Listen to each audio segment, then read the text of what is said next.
Ngayon naman guys, ang i-discuss natin is about sa diode application using silicon diode, germanium diode, ideal diode, at mayroon tayong DC source. Ganito ang symbol ng diode. Okay.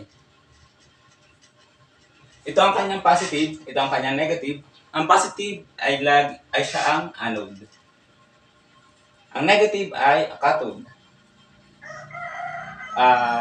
Yung itsura ng diode, symbol, ay dinidefine niya yung concept ng current flow. That the current flows from the high potential to low potential. Ngayon, i-discuss natin ay ang forward bias at reverse bias. Forward bias, FB. Forward bias is kapag ganito.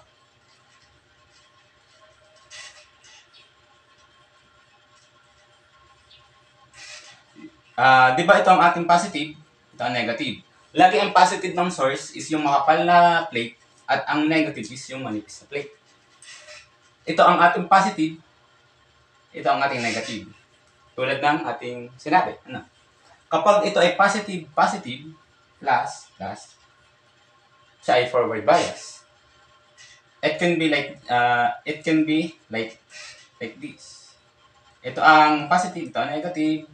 Tapos ito ang negative, ito ang positive. Tapos yung arrow, naririto. Siya ay negative. Forward bias pa rin siya. Paano siya nagiging reverse bias? Reverse bias is kapag ganito. Halimbawa, positive.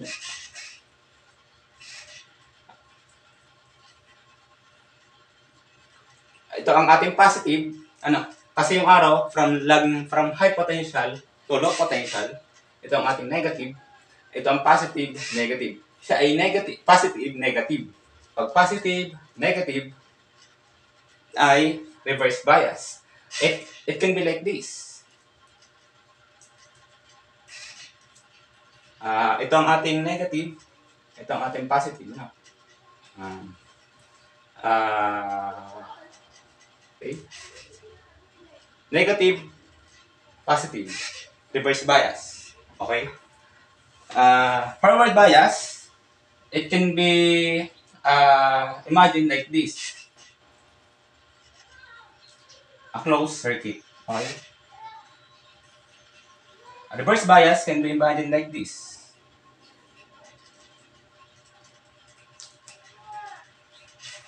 An open circuit. Close, open. Next, kapag close, the current flows or not? Flows. Kaya the current ay high value. Kapag open, the current flows or not? Not. Kaya the current always 0 if the diode is in reverse bias. Next. Example tayo. Example number 1. Meron tayong DC source. Okay?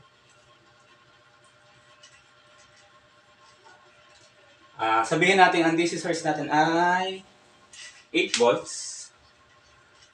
At ang ating resistor dito ay 2.2 k ohms. At ang ating diode ay silicon. Okay. Ano po yung silicon? Discuss muna pala natin. Dito tayo. Mayroon tayong iba't ibang diode. Ideal diode. Ang VTH niya, which is yung threshold voltage. Ang threshold voltage ay yung voltage between these 2 points. Yung voltage dito at yung voltage dito ay tinatawag na VTH. Yung voltage between that 2 points. VTH, kapag ideal is 0 volts. Kapag naman silicon, VTH equals sa 0.7 volts. Kapag germanium, VTH equals sa 0.3 volts. Kapag hindi sinabi, sa circuit kung anong klase ng diode, yun ay ideal diode. At ang VTH noon ay 0.7 volts. Proceed tayo ulit sa example number 1. Ngayon, ito ang positive mo, ito ang negative. Sa diode na to, ay ng positive. Ito. Okay? Ito ang negative. Tapos, dahil loop yan, ito ay negative. No? Ito ay negative. Ito ay positive. The current flows from here to here. Okay. Tayo ay magluloop. 8, ano? Doon lumabas sa plus, kaya siya ay positive 8. Minus VTH. Ano? Yun yung voltage between that 2 points. Tapos, paparne, lalabas sa minus, kaya ay minus. 2.2K. Siya ay resistance. Ito ay voltage. Ito ay voltage. Anong i-multiply natin kapag resistance siya? Para siya maging voltage. Current. Current, let's name it ID. IFT pala. Which is current total. Equal siya sa, dahil kumano na siya, saan na siya? Naririto na siya. Naririto na rin siya. Ano to? 0 ng 8 volts. 0. Yun. Next, ang ating aalamin ay IT. Ililiban natin yun sa kabila. At ang VTH natin, alam natin na silicon, kaya ang ating VTH ay 0.7. 8 minus 0.7 equals, lumiban are, naging 2,280. Over mo, sa 2,200,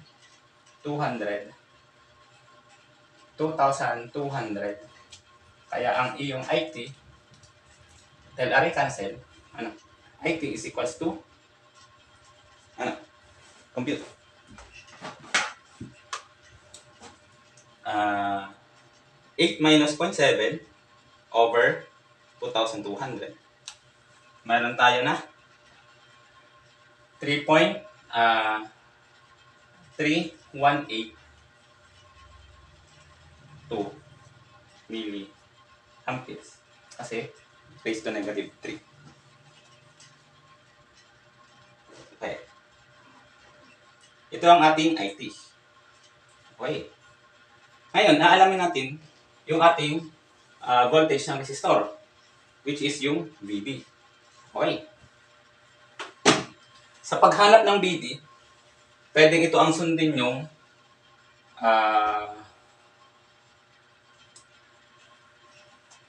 paraan. Equation equals nilabasan. Ano? Paano yun? Kanto. Iikot tayo, pero doon tayo titigil sa hinahanapan natin. Di ba? Ang hinahanapan natin ay VD. Ano? VD, which is yung voltage ng diode. VR pala. Which is yung voltage ng resistor. Okay? Di ba ito ang isang point ng resistor? Ito yung isang point ng resistor. Kaya pwede nating pangalanan ito na VR. Okay. Ngayon, ang VD nga pala po ay voltage ng diode at ang VD ay ang VTH at ang VTH natin ay 0.7.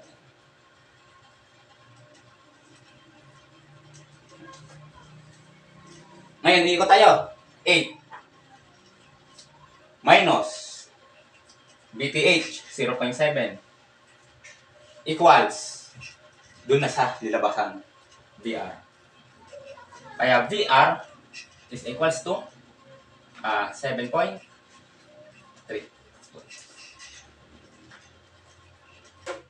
May isa pang paraan para mahanap mo ang VR. Ano? Pwedeng dito ka umikot. Pwedeng papagano ng ikot. Okay. Pwede tayo mag-iba ng ikot kada gawa natin ng equation.